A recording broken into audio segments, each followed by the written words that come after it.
This episode of Dead Man Walking is brought to you by the 1980s. No, you weren't alive for them, but hey, you've seen Guardians of the Galaxy like 3 times, which is basically the same thing. Good evening, dear listeners. I'm Dan. I'm Louie. And this is Dead Man Walking. Because, reality sucks. yeah, go live in a video game.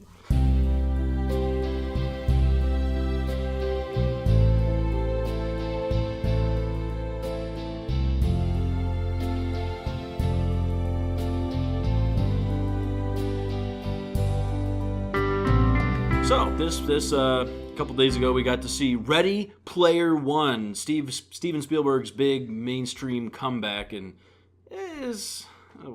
Dan, what did you think of the Spy Kids 3D reboot? Please. This was EA Activision versus Steam. That's what this was. Want to see a movie that reminds you of a better time?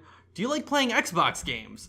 Would you like to get bombarded with the most popular culture that has ever pop-cultured in pop culture? Do you like cliched movies? Are you numb to cringe? Because you're gonna have to be.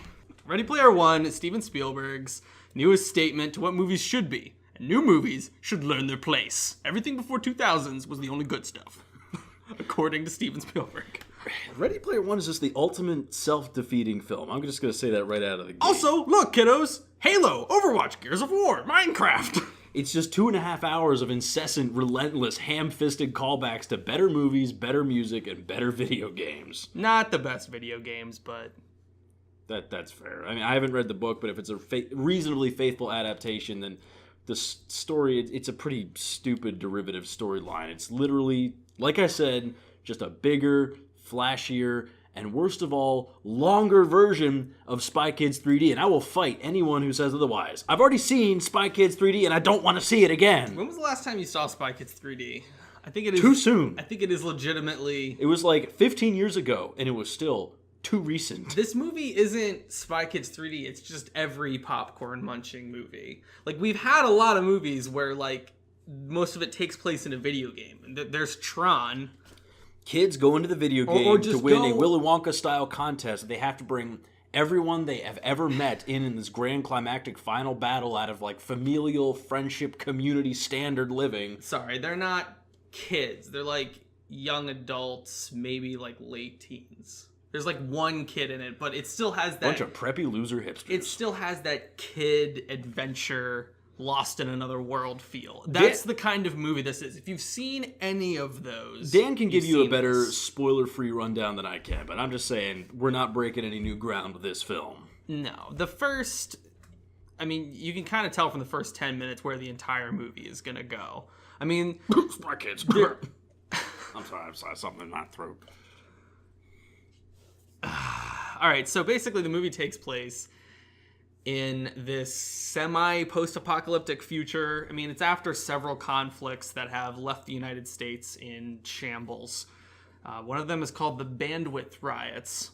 And the corn syrup famine. Yeah, don't forget about the corn syrup. And they just kind of drop these into one casual conversation at the very beginning and then never mention them again in the rest of the movie. I'm not sure if they're supposed to be shallow social political statements or what. Well, I will say it is pretty scary seeing just how much of our economy relies on corn. That is legitimately freaky. Google it sometime, seriously.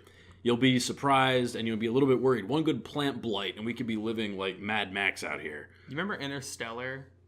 Your mom remembers Interstellar. That's what everybody was eating in that movie, was corn. Yeah. It was corn everything. That's what everyone's eating right now. Yeah. It's in literally 2/3 of the food we eat. It's ridiculous. It's a conspiracy. It's a cornspiracy. Anyways, it takes place mostly in, Columbus, Ohio, in what's called the Stacks, which is the slums have now they took a bunch of trailer houses and stacked them up on top of each other. It's not just the trailer park. The trailer park isn't good enough. The trailer park goes up. Now we have to build vertically from there. But it's a cool idea. The world is so miserable that the benevolent video game creator Halliday has created this big VR MMO world called the Oasis that everybody's living in because you can do anything in it. I assume this is a future where copyright laws aren't a problem because you can literally be anything you want. You can be Batman. We've evolved past that. Now, I mean, this movie doesn't have, that same freedom. I mean, it still had to get permissions for all this Stick stuff. Stick with the rundown. Let's keep it moving along. So, anyways, Halliday dies, and he leaves, like, a message. 3 golden tickets. Oh, that's actually a very video gamey thing. Your mom's a video Collect gamey thing. 3 of the things to unlock the thing. Basically, that's like every adventure game ever. The first person to get all 3 keys gets the Easter egg, wins the game, and also gets his company. Which is a literal golden egg. Yeah, it's an egg. You gotta find an egg. The literal golden egg. And once you get it, you win his company, you win his fortune, and you gain control over the Oasis, which is a huge deal because that has basically become the economy in this world. Like, that's become the entertainment economy now. So because everybody only spends their time in that. Our plucky teenage heroes band together against evil corporate overlords trying to take over video game world for their own selfish desires. It's called IOI, is the evil corporate villain. It's EA. It's EA. It's basically EA Activision. In the future, Electronic Arts enslaves people. They want to gain control over the Oasis so that they can literally put up paywalls and sell a lot of ad space. What was that one line? Oh, he says, like, he's like telling the boardroom, we can, as soon as we get it, the first thing we're going to do, we can fill up 80% of a person's, like, heads up display with ad space before he goes into seizures.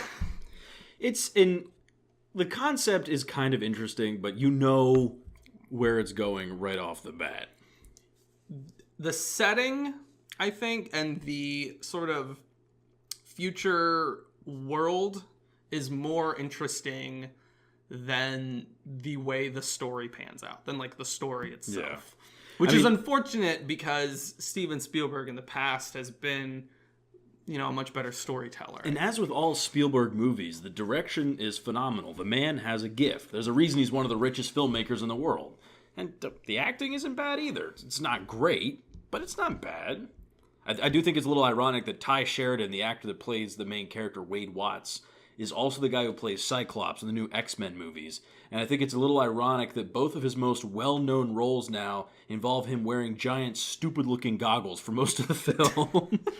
All right, so please sign here on the dotted line. We'll make you famous, but no one's ever going to see your eyeballs. He's got like a defined enough, like, lower half of his face to make it work. Maybe that was it. Someone was like, you'd look excellent with goggles on. If it wasn't just for the top half of your head, we would be really in business. Do we have any roles where we can just cover up half this guy's face forever?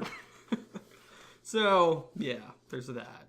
But he did a good job. Olivia Cook, the Lena Waithe, the African-American girl, the bad guy from Rogue One, they all do fine.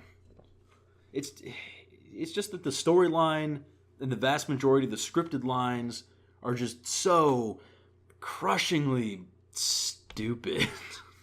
Just so dumb. Now, if you saw the trailers and you decide, well, none of that really matters to me because I can sit through a Transformers movie, then if you were able to sit through the most recent Transformers film, this movie will appear to be high art. That is true. And it even succeeds where Transformers is supposed to kind of excel, and that is big, flashy action moments. I mean, this one, it's gonna leave you with action scenes that don't leave you confused, like the giant robot fights of Transformers, where you can't quite tell what's going on. Why are they using swords?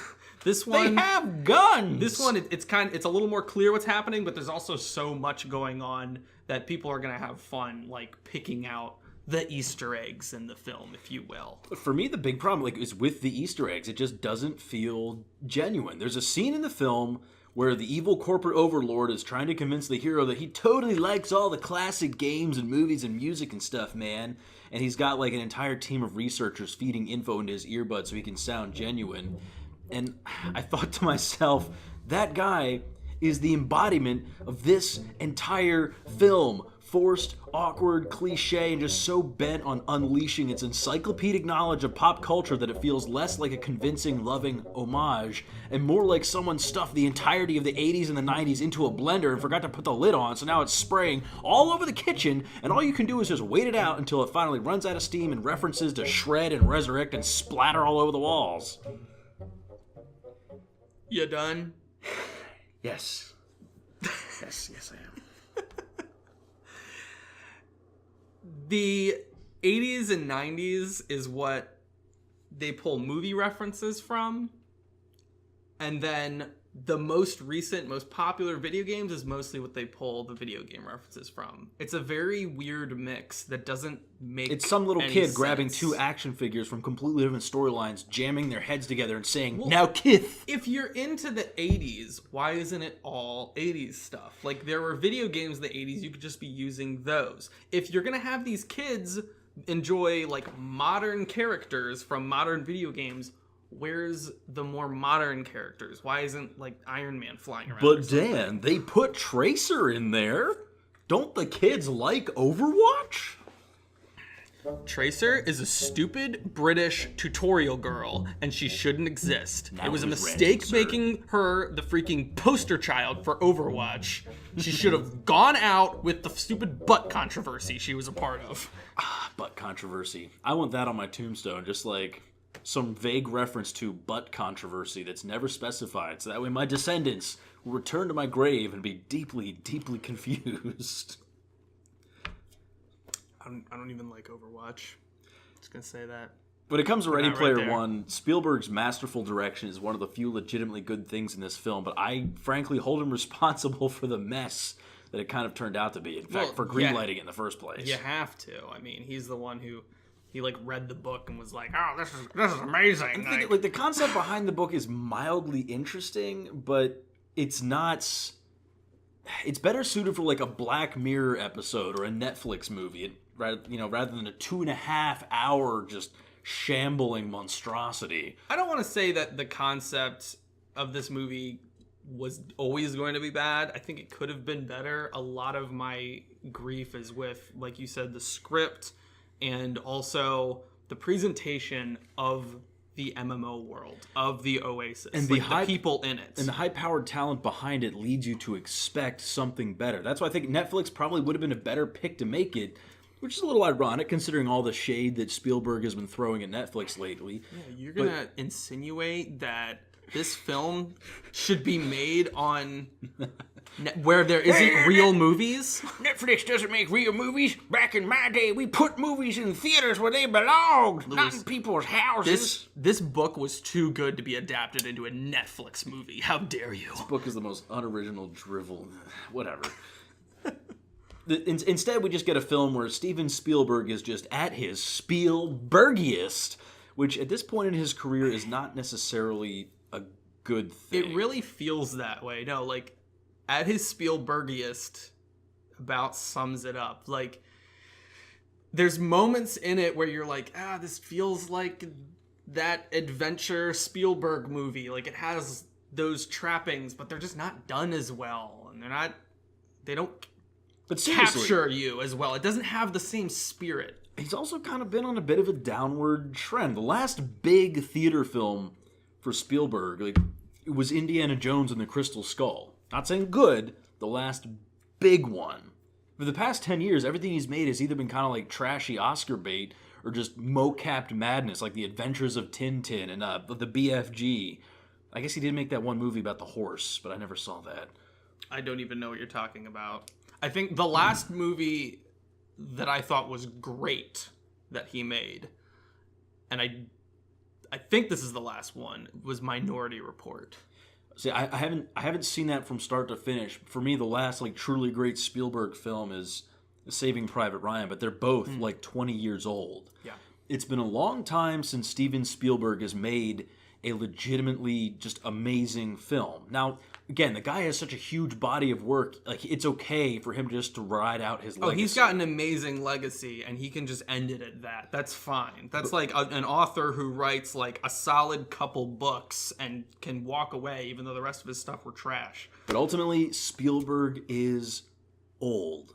And Ernest Cline, the guy who wrote the book, he's only like in his 40s, but he is also just clearly out of touch because the book was written to appeal to people in their 40s, and instead we have this movie that's also trying to appeal to kids in their teens and 20s, and it's like as a result they just shovel the knowledge down your throat whether you like it or not. And you can tell it like has adoration for the stuff from the 80s and 90s, and it just kind of throws the newer stuff in there just because. It's like your dad trying to prove that it's like you're listening to music, like say you're listening to like the one Rolling Stones track you've heard, your dad comes and says, "Oh, I know all about the Stones." He just drags you into his closet and shows you all the merch he picked up back in the 70s when he used to be a stoner, and you're like, "Dad, please stop, I can't take it anymore." We'll get into why it's specifically 80s and 90s, even though this is supposed to be in the future. Like, why would kids care about Mad Max movies? Like the Mad Max cars featured in this. Same with there's like an old anime bike there's a lot of like cars that are in this race. Is that what that motorcycle was from? It was the one from Akira. Yes. Yeah. Akira.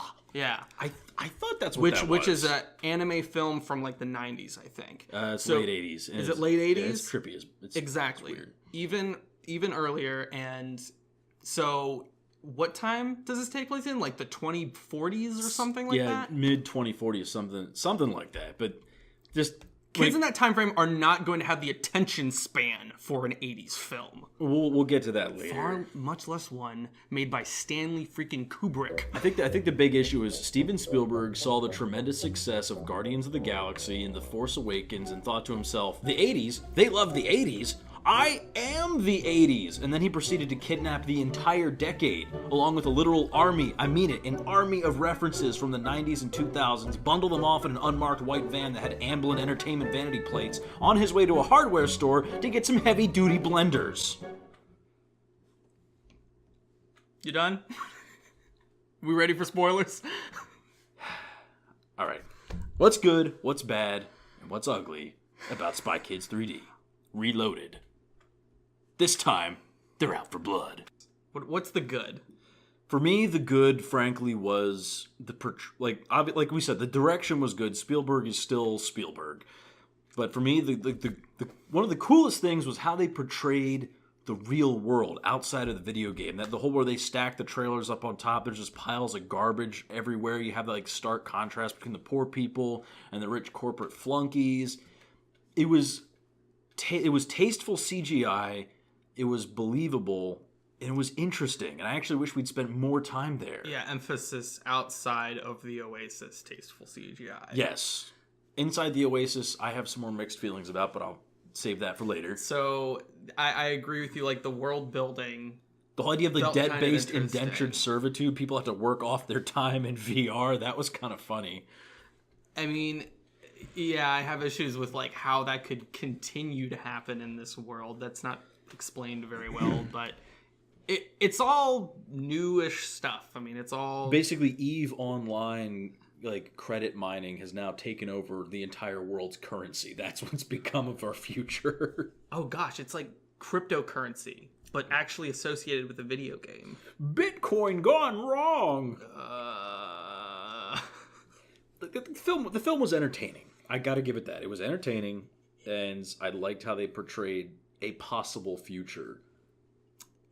I liked the very first shot of the film in reference to this. Like, yes. I think this kind of shows off Spielberg's like directing chops a little better. Is like that first scene stuck out to me where it's panning down a set of stacks, those stacked up trailer parks, and you're seeing into people's lives as they're dancing around with these VR headsets on. One of the guys like boxing. There's another woman who's like really large and she's like dancing at a stripper pole. Like she's clearly seeing herself as something else. Like it tells a lot about the world without just explaining it to you. And I like when films do that. I like when films just explain through showing and don't just have a guy straight up say these things. Speaking of which, that was one of the things I liked about how they portrayed James Halliday, the guy who built the Oasis. They never come out and say it. They never address it, but I'm pretty throughout the entire film, his character behaves like he's on the spectrum, like he has autism. But they don't they don't say that. You just infer that from his mannerisms. He has difficulty with social interactions, like more than just a nerd. He has trouble connecting to people, and that becomes one of his obsessions. He meticulously records every encounter because he wants to exert control in an innocent way over his day-to-day interactions, and he wants to help others develop meaningful connections too in a virtual world because he's all about escapism. Well, and that was something that he kind of realized later in life, and what the film kind of builds towards. When he wants to have an heir to his company, he wants somebody who learns from his mistakes and doesn't make the same mistakes as him. Someone who has the heart too. Like, and right. I don't know if that portrayal was intentional. I haven't read the book.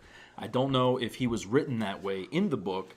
Maybe it was just the way Mark Rylance was portraying it, but it was well done. It was the spectrum or not, like whether that's true about the character. I mean, to me, he was probably the most relatable character. He was in this movie, and because of all that social awkwardness, and it's endearing. It's kind of, how do I put this? He felt the most real of all the characters in that film. The guy that said the corny lines kind of offhand that didn't make a whole lot of sense at first, that's the one you wound up caring about.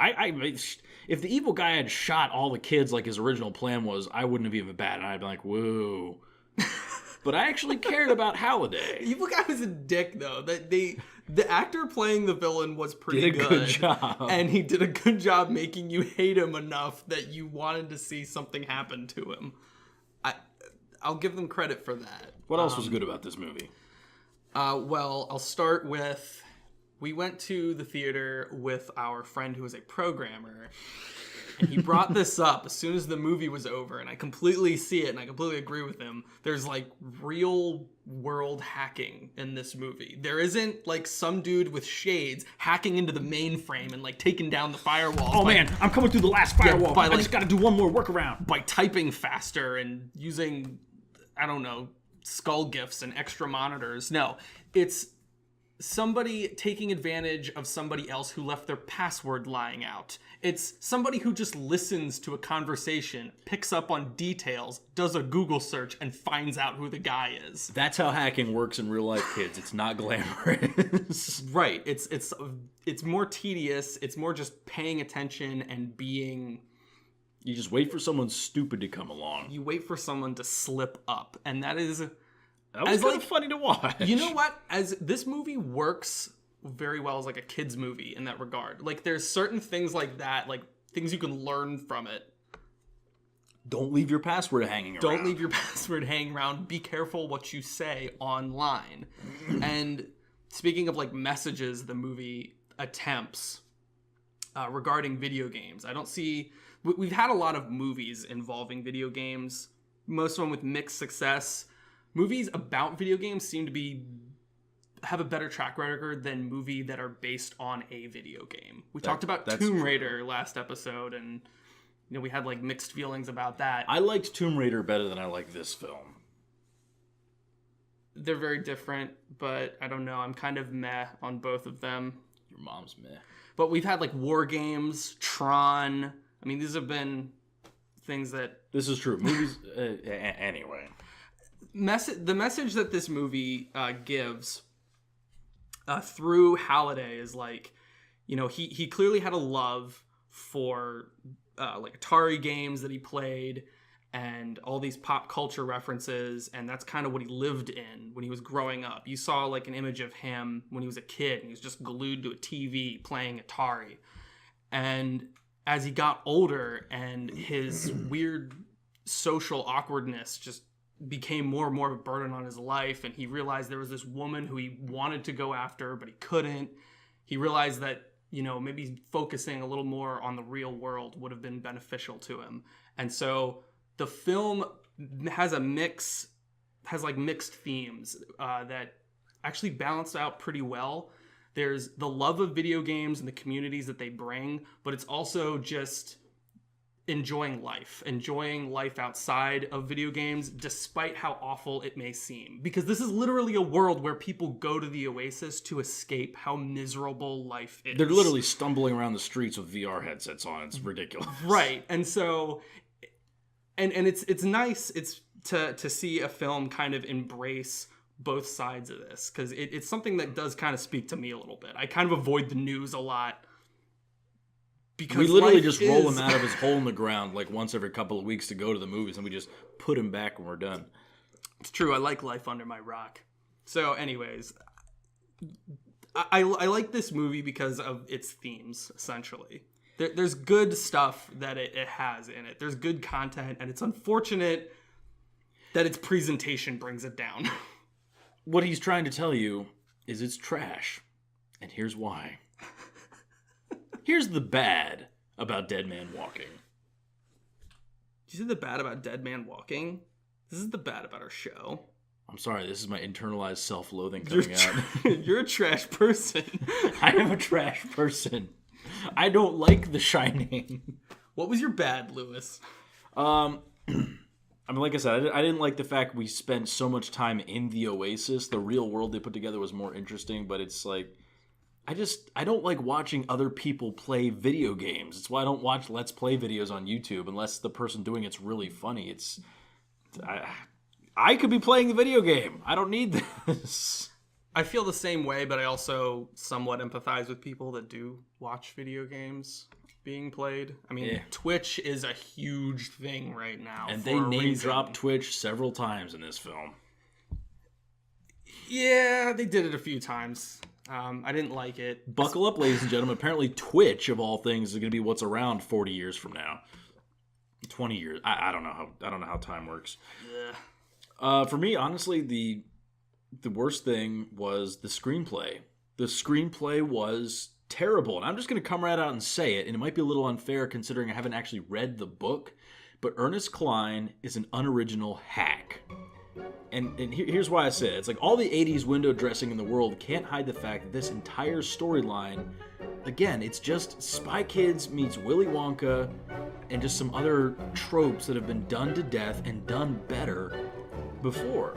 And when I first realized that, I thought maybe I'm selling this guy short, but then I looked up the only other book he's ever written. It's called Armada. And it's about a kid who realizes the video games he's been playing about defending Earth from aliens that he and his friends are so obsessed with is actually training them for a real-life alien invasion, aka Ender's Game, or since we're talking about the 1980s, The Last Starfighter. Again, everything this guy comes up with has been done before and done better, aka he's a hack. There was already an Ender's Game movie. And it was better than this one. I didn't see it. I was told to not see it because I read the book and I had like a good mental image on how the events played out. Yeah, I was told to not ruin it. It was a little jarring. Well, I think the thing that sticks out to me first as what's the worst in this movie is that people don't behave like this in an online environment. Oh my word, no. The dialogue, it's not just like the cringy, campy lines. It's the lack of dialogue that belongs in an online game. The problem is this movie's dialogue feels like a Spielbergian adventure and not like a VR MMO world. Everyone talks like an NPC from the late 90s. I don't think he's given any research into what these online communities sound like. They force feed a ton of slang and jargon so on the nose it makes you wince, but there's not one single example of flaming. There's no acknowledgement for any stereotypical online behaviors. There's no filterless, offensive chat. There's no one just getting out of their cars in the middle of the big race and dancing in the track in a spontaneous dance-off, like what happens all the time in the middle of Warcraft raids. There's no memes. There's no trolls. There's no random deathmatch. There was that one bounty hunter who had T.J. Miller's voice, who basically is like a caricature of a neckbeard, but that's about it. Dude, did you know T.J. Miller phoned in a bomb threat the other day? What? He got drunk and called 911 and said there was a bomb on the train he was on, and now he got arrested. Oh my god. Celebrities are stupid, kids. Don't be one. When we first watched this movie, I thought it was Jonah Hill. I don't know why we thought that. I'm sorry to anybody who that offends, because T.J. Miller's worse. Nothing can forgive the Emoji Movie. That's That's why he's not going to heaven. He was funny in Deadpool. Either way, that's not going to save this him, film. I refuse to believe that in a future where society has gotten so terrible that everyone lives online, that we have somehow evolved beyond the ability to question the sexuality of a complete stranger and then insinuate that we had a wonderful time with their mother last night. You want me to see this as a plausible future for society? You gotta make me believe it. When they first introduced the Oasis, and they were kind of zooming past this Minecraft world and this surfing world and a Mount Everest climbing world, I thought it was going to be something where they're kind of different games that exist out of each other. When they pan into the Doom planet, they were like, this is where people just shoot each other and kill each other. Like, where's Ugandan Knuckles? Hold on. This is the one, like, this is the planet where people die and lose all their stuff. And I thought, okay, so in those other worlds, that doesn't happen. They're like the safe areas. Well, wrong. There's like a dance club, and they get ambushed in the dance club and start like shooting each other. So apparently the entire Oasis is PvP. The entire Oasis is Rust. Why isn't there kill on sight nonstop? No one's like, people would be ganking each other all the time just to get the loot if this was a real game. There's no random deathmatch. There's no bad mics. Isn't that guy that's coming in? Hey, idiot, fix your mic. Also, you're gay. This is no online community I've ever been a part of. There's no glitching. There's no dude lagging across the map. There's no random black guy who's getting way too much fun out of pretending to be a Nazi online. That has to be the weirdest thing I've ever encountered. There's at least give a mention of Leroy Jenkins. Like, the most well-known online multiplayer meme. I don't think Steven Spielberg even knows what it is. I feel like that they would have just ruined that like they did everything else. Like the very end, like he calls everyone to, like he literally puts out he live streams this thing on Twitch and he's like, everybody in the world, come help me defeat the bad guy. Do you know what would happen? Not everybody would have rallied behind him. Here's what happened in the movie. It's like the ground rumbles in the map they're in. I leaned over to Dan and said, oh look, here comes everyone. And just like cresting over the edge of the hill in a triumphant wave comes like all these random video game characters that people are playing as. Like the entire planet is coming to help him all at once. And the first one we zoom in on, frickin' Tracer. Frickin' hate her. She's the worst. You got Iron Giant in the background, so take what you can get. Oh man, Tracer. Okay. But that's not what actually... You know what would really happen if somebody did that? Like, somebody would pop in, be like, you're gay, and then just leave. Or, like, a bunch of people would come in and troll and just kill him and then run away. Like, kill him and his high five.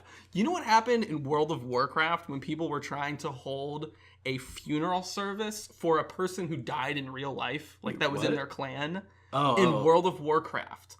Like, somebody who, like, this person who was part of their guild dies in real life. So they tried to hold an in-game funeral service.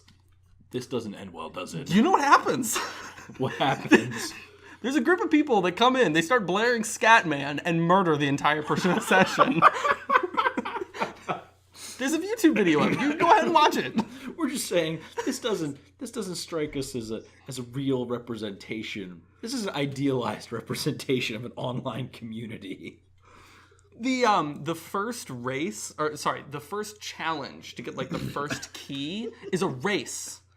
And the secret to winning it is instead of driving forwards, you have to drive backwards because there's a wall glitch behind the starting line. And it's been years since they've been racing this thing. 3 years. Apparently, the first hint drops. Somebody solves the first riddle right away, and they start this race. And they're like, this is the way to get to the first key.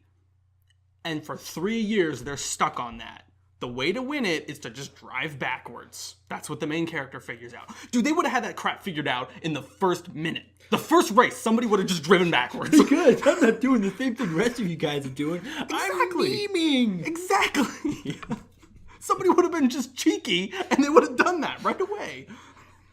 We're not saying that Halliday came up with a bad contest, but when you consider what people are like in real life... Like, what was that thing you were talking about? I'm not blaming Halliday. I'm not blaming the lovable character. We're saying people Ernest are Cline. scum. People are scum. I'm blaming Ernest Cline. What was that thing you were talking about, the Call of Duty Zombies Easter egg?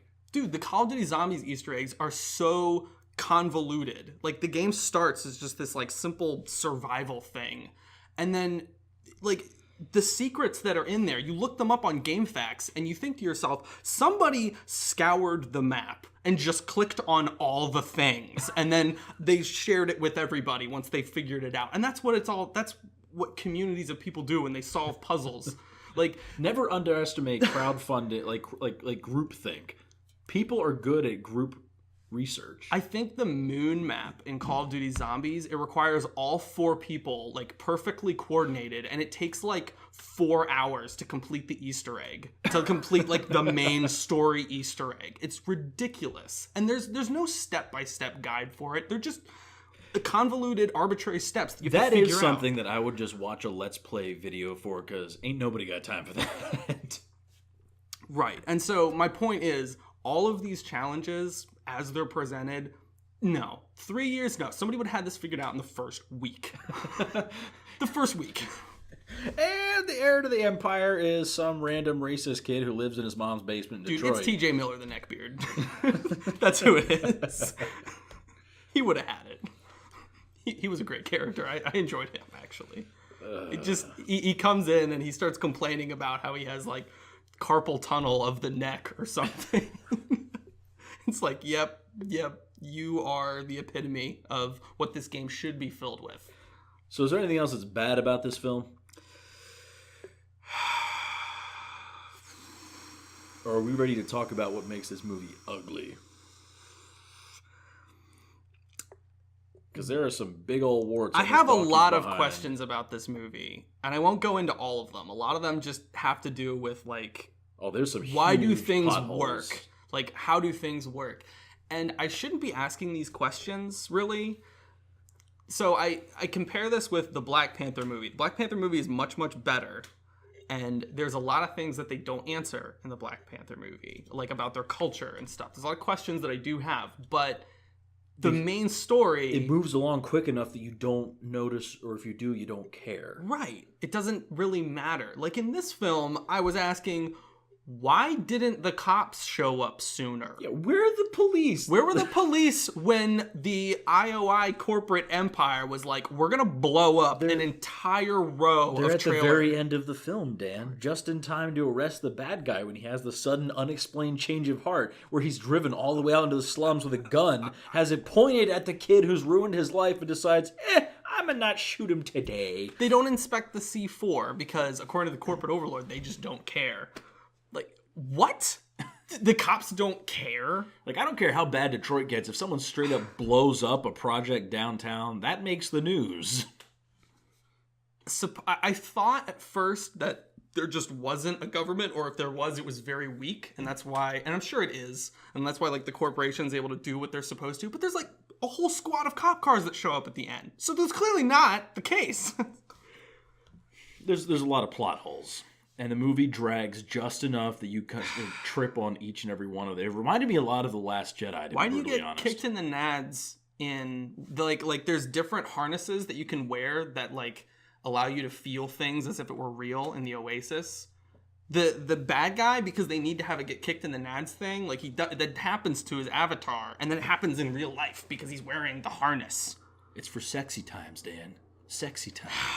There's like that dance club scene where she's just like feeling him up in 0G and swoops underneath his crotch. Can we please talk about the ugly? Because I got to complain about some of the CGI here. Let's go into the ugly. This is what's ugly about Ready Player One. The CGI. I feel a little bit conflicted criticizing it because I get it. They're meant to be in a video game. I get it. CGI is a big deal, and I get it. Steven Spielberg loves him some high-quality mocap. But it's just, the CGI, there was too much of it, and it wasn't done fantastic. It kept making me think of the World of Warcraft movie, and nothing should make me think of the World of Warcraft movie. And we just get like too many animation styles rendered in like that near uncanny valley realism that just leaves the whole thing feeling overdone. It feels weird. It's like 2.5 hours of the like Alita Battle Angel trailer. Just constantly, like, everyone has eyes that are just too big. The CG was good, but I think the problem is that it went into the uncanny valley territory. Like, it was high quality CGI.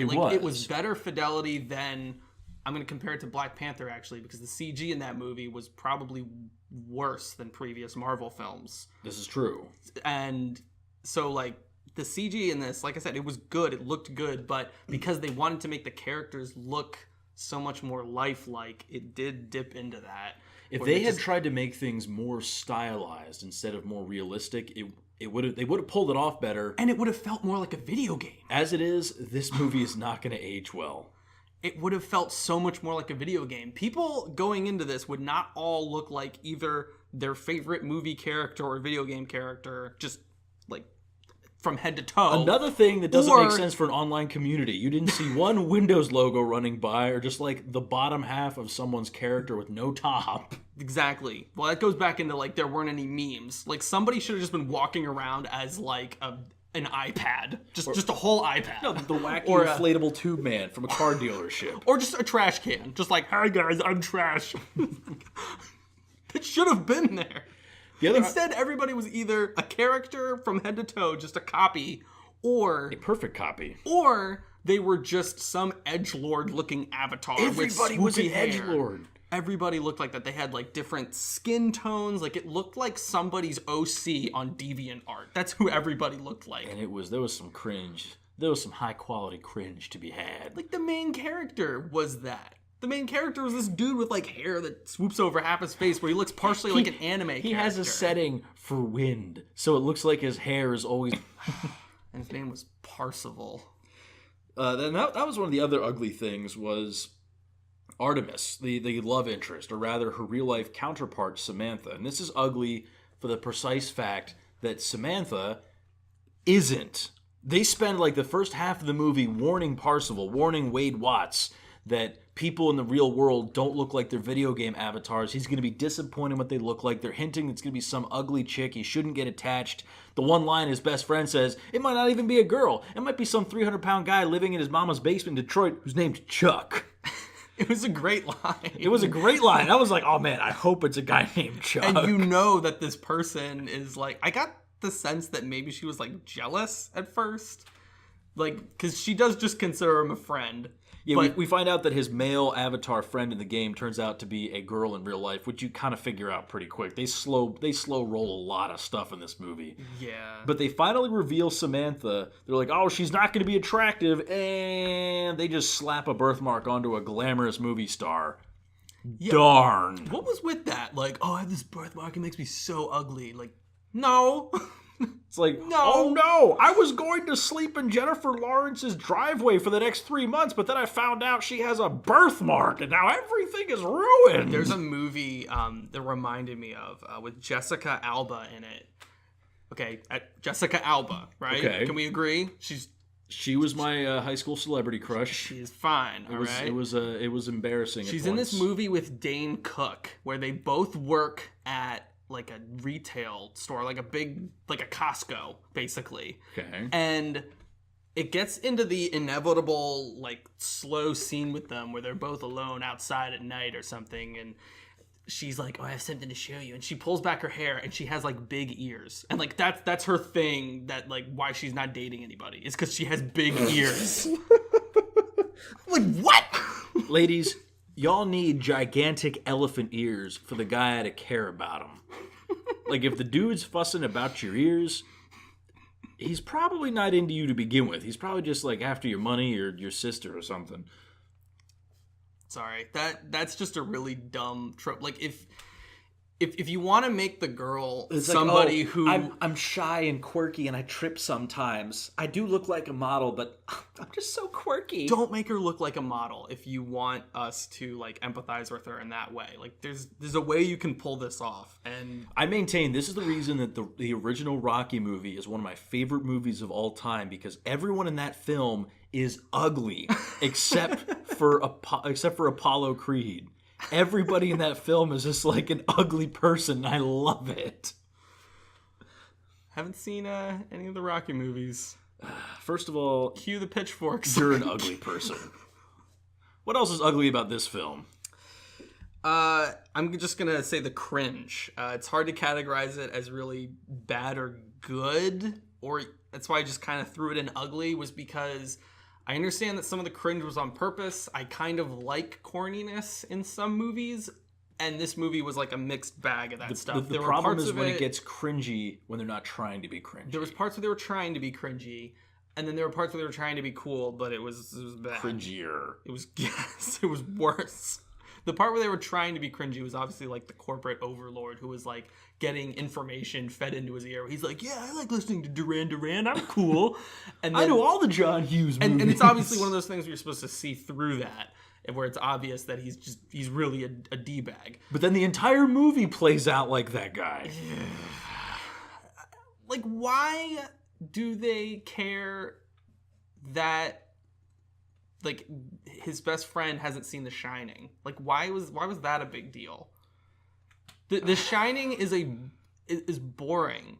Like, it's good, but it goes on for way too long. In case you were doubting our credentials as non-legit movie reviewers, neither one of us really likes The Shining. Like, it's okay. The thing about, like... But it's not scary. Like, Jack Nicholson kind of makes the movie more than it is. It could be mildly stressful if you're watching it when you're really tired or something. They did point out something good, and that was that the person who wrote the book, wow, I can't remember, Stephen King, he actually didn't like that movie either. That's true. So I'm throwing that out there. We're not totally crazy here. That movie should not be pointed out by kids in this future who probably have the attention span that's less than my 4-year-old nephew. Like, no. That kid, you slide a Hot Wheel by him and he's gone. Like, there's a scene though where they go into The Shining and they're like, "Well, you haven't seen The Shining before? Like, what's wrong with you?" And it was a really well done sequence how they melded it to the like original shots of the film. That actually did like how that was played out. That was actually really fun to watch. But then how they interacted with each other about it was just stupid. No, that was part of the cringe. Was just again, it's like forced trivia. It no longer the whole point of an Easter egg in a movie is like this cool discovery of something that appeals to you that not everyone might get, but like, oh, I recognize that.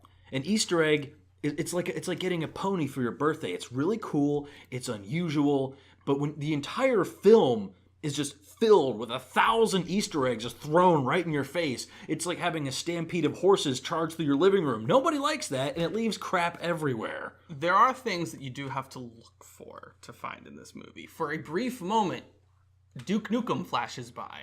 I did not see that. That made me happy because there's a lot of like first-person shooter inspired weapons and stuff that happen in this, and first-person shooter moments. And there's this terrifically god-awful sequence at the end where they're just tossing weapons to each other and announcing the name of the weapon as they throw it. It's just like, here, railgun! And it's just like, oh, well, it was to kind of like, it wasn't necessarily to announce the weapons themselves. It was to announce that these people are like helping. It was supposed to be this uplifting moment, Lewis. Are you heartless or something? Do you not like teamwork? Here, railgun! That railgun was also supposedly modeled off of a Duke Nukem game. Now, I like that because I wanted the like old giants of first-person shooters to get some sort of mention because of like they threw in Halo, and I'm like, Halo's not. They threw in like a whole group of Halo people. Yeah, like, it's like a squad of Master Chiefs. Yeah, that was dumb. Like a squad of Spartans, which a squad of Battletoads.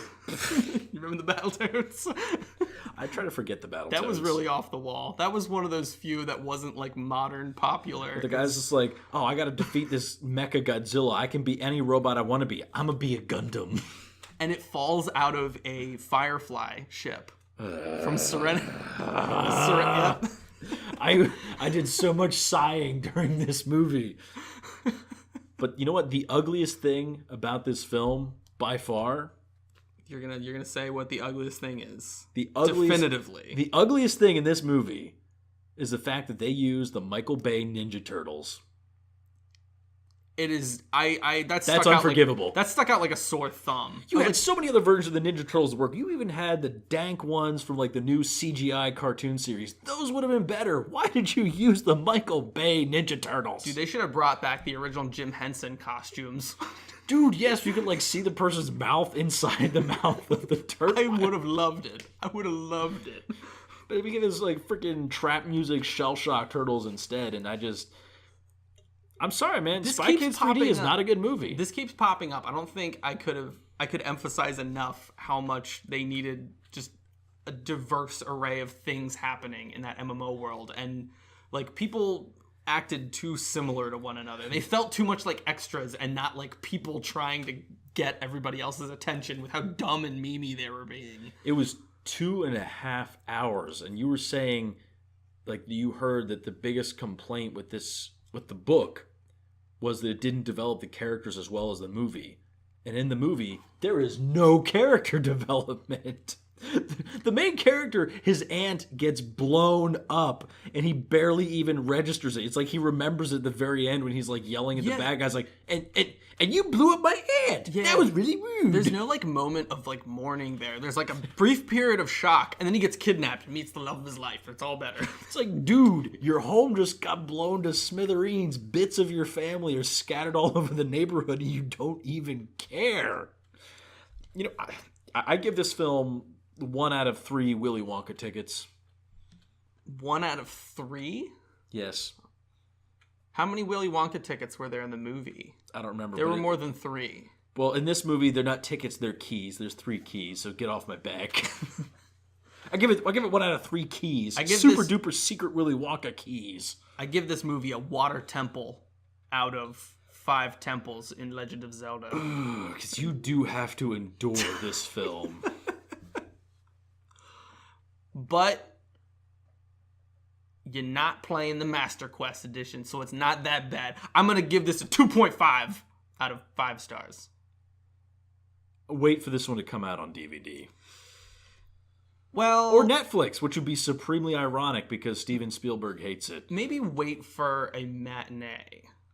Because I wouldn't spend more than $8 on this film. To see this like in like a flashy theater would probably be better than in a small screen. If you have a theater system in your home, and you can watch it in, immaculate high def or 4K. I'm sure there'll be someone out there who's like, you gotta watch it in like 3D IMAX, man. Here's the thing. If your film can't hold up in regular old 2D theater, it's probably a garbage movie. It's an adequate popcorn munching family movie to just distract you. If there's nothing better going on, I mean, you could do worse. If I'm in physical pain from all the cringe, it's no longer fun for me.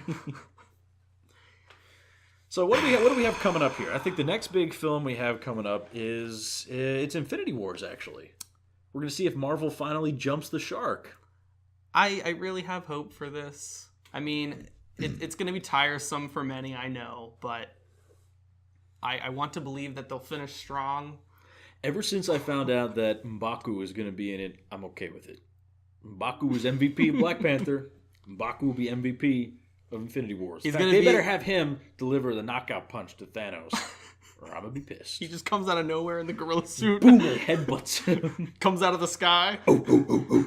Turns out the rest of the 25 superheroes in this movie were just distracting you. M'Baku rains from the sky. M'Baku kill shot. M'Baku 2020. They just like airdrop him in. just screaming with his club the whole way down. Thanos is looking at, what is that? He says, "Power glove so primitive." Feel my white gorilla rage.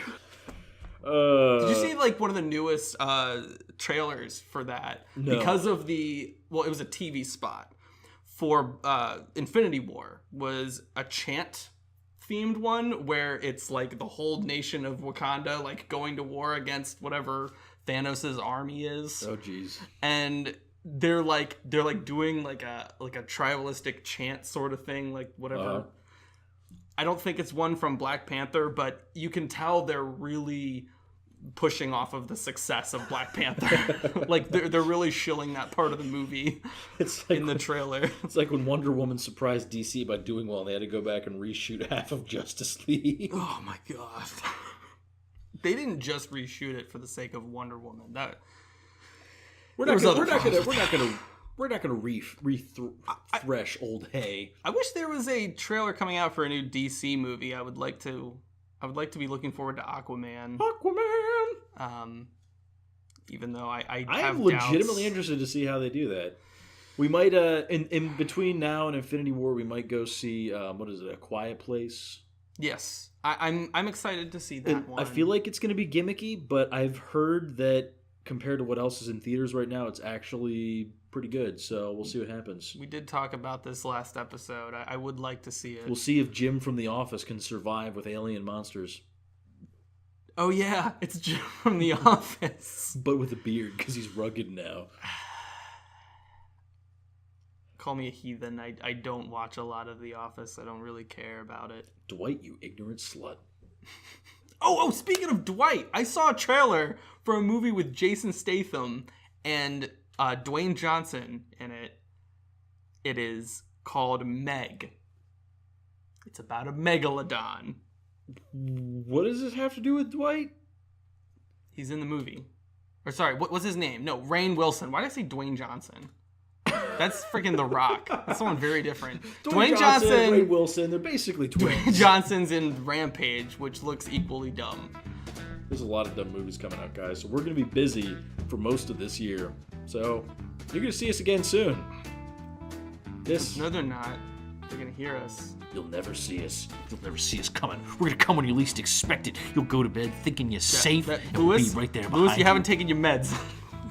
Ladies and gentlemen, this has been Dead Man Walking. I have been Dan. I still am Louie. Take your pills. Never! Pills here!